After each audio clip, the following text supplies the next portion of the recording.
Graça e paz, bem-vindo ao meu canal, bem-vindo ao meu gabinete. Coisa boa ter você comigo aqui.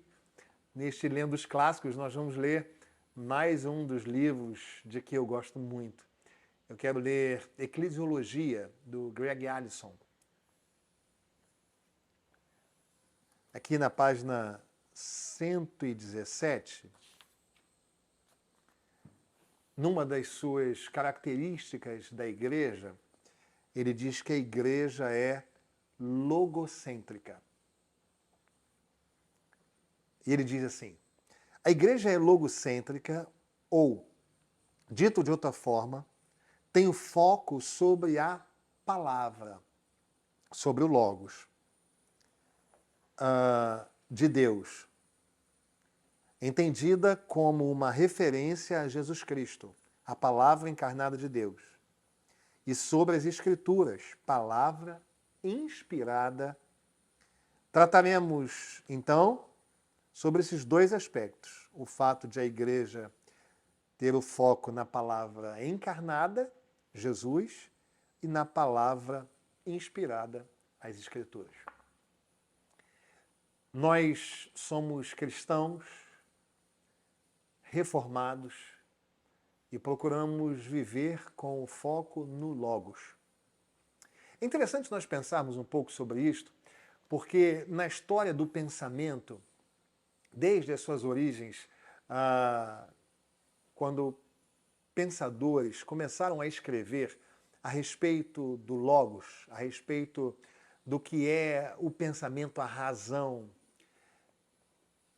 o povo grego, a história grega, desde os seus primeiros pensadores, tinham isso como uma necessidade, o logos grego, a razão grega. Havia uma busca pela razão.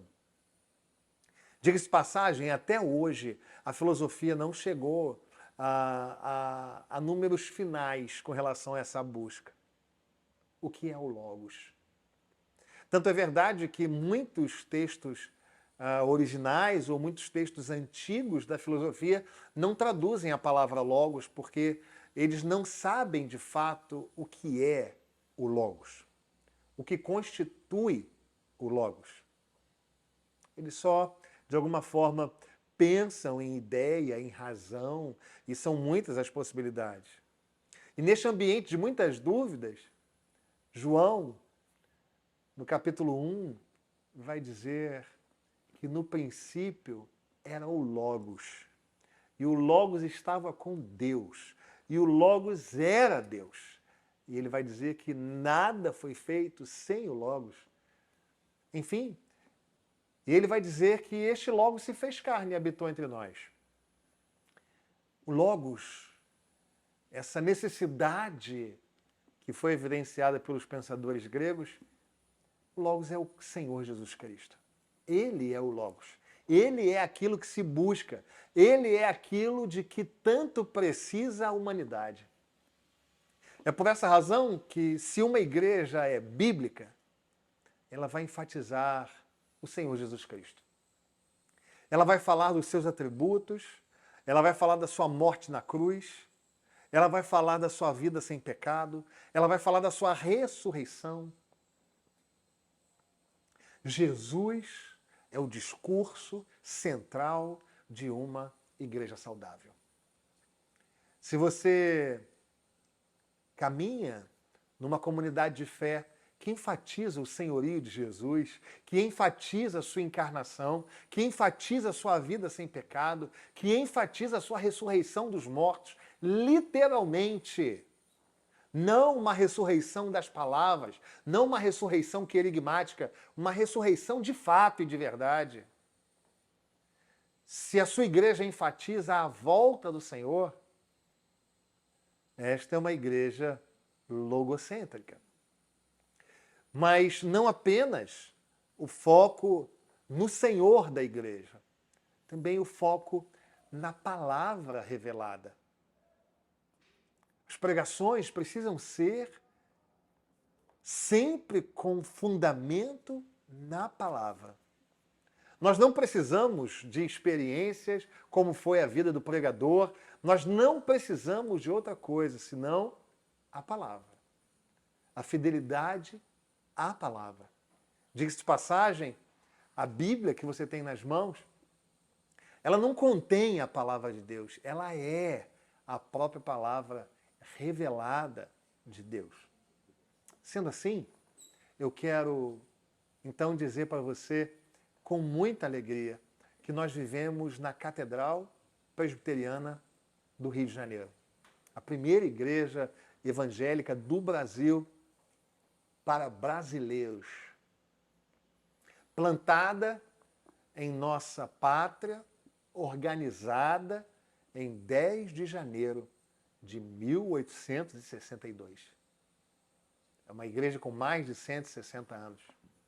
Mas não é a sua cronologia, não é o seu tempo de existência que faz dessa igreja uma igreja bíblica, uma igreja logocêntrica. É o fato de nós vivermos centrados em Jesus Cristo e na sua palavra. Eu quero desafiar você a ter a sua vida, não apenas encarar a sua comunidade de fé como uma comunidade logocêntrica, mas procurar viver logocentricamente. E como é isso? É viver uma vida que glorifique a Jesus, mas também viver uma vida fundamentado na palavra. A igreja de Jesus é uma igreja logocêntrica. Louvado seja o nome do Senhor por isso.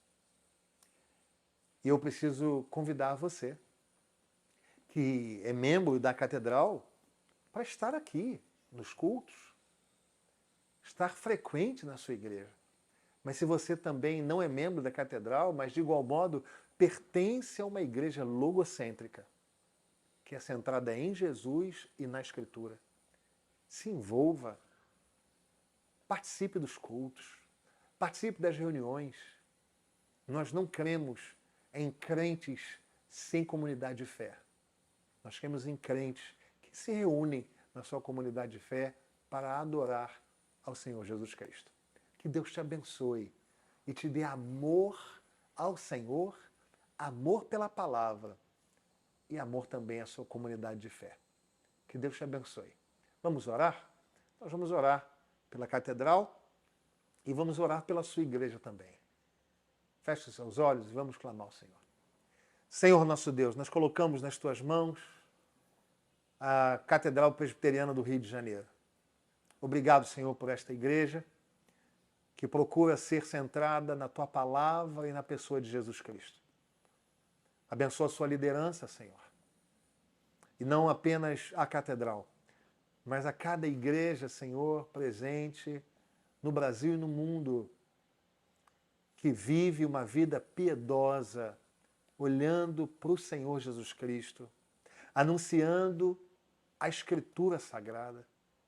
Deus abençoa a igreja espalhada pelo Brasil e pelo mundo. Livra, Senhor, das perseguições. E se perseguidas, Senhor, dá-nos coragem de continuar vivendo segundo aquilo que o Senhor quer para nós. Abençoa-nos como igreja do Senhor. Que a nossa vida seja logocêntrica, em nome de Jesus. Amém. Que Deus te abençoe e até o próximo vídeo.